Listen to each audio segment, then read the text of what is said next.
The topic today for this discussion board is informed consent. I used 4 resources which will be listed underneath this video, but for the purpose of this, I will tell you them out loud as well. The first one was a website, counseling.org. The title was States That Have Adopted the ACA Code of Ethics. There was no author and no year. The second one was also a website, counseling.org. The title, as we already know, is the ACA Code of Ethics that we use in class. The year was 2014. The third one, also a website, was called counselorlicense.com. The title was Informed Consent for Counseling and Psychotherapy. There was no author listed, and it was written recently in 2020. The last website I used is called San Jean Low Counseling. It was actually written by the facility in 2015. So providing your client with an informed consent document is mandated legally by all state counseling boards. I looked at quite a few sample consent forms, and what I found is that there's a lot of information put within 4 or 5 pages, and it goes over what to expect as the client and as the counselor as well, so everyone is on the same page.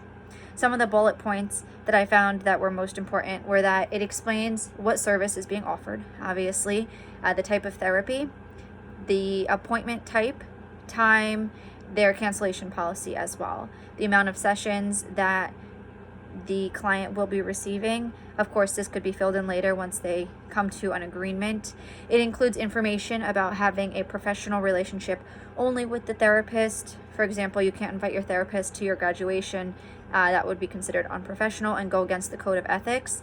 There are goals of therapy listed. All the confidentiality information that you could possibly think of goes very in depth. Also includes asking for consent to get help if the patient becomes a danger to either themselves or others, payment plans, insurance information, and then of course the consent to treatment. And then underneath it will include the counselor contact and the facility information in case there is an emergency when they are closed, who you can call for that as well.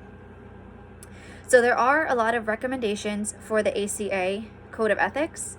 It does serve 6 main purposes, and it contains 9 main sections. Of course, I don't have the time to go into that, but that is important. The primary responsibility of counselors is to respect the dignity and promote the welfare of their clients.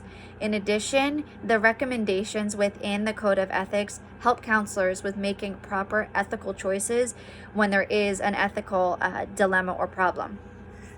I currently live in New Jersey, and the New Jersey Consumer Affairs released a 100-paged handbook, none of which mentioned ethics at all. I even used the Finder tool to search for the word, and it was not included. So of the 50 states in America, only 19 of them actually adopted the ACA Code of Ethics and, follow by what is within that book as well.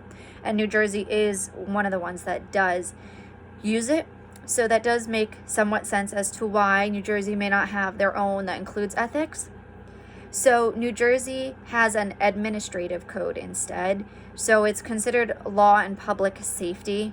It includes the Board of Marriage and Family Therapy examiners, and then also professional counselor examiners. So since New Jersey on its own doesn't have its own set of ethical rules and guidelines, they do rely heavily upon the American Counseling Association's Code of Ethics. So that does mean that as a counselor, you do have to follow ethics and the laws around that in having an ethical relationship with your patient and treating them in a proper way. There's still legal actions that can be taken against.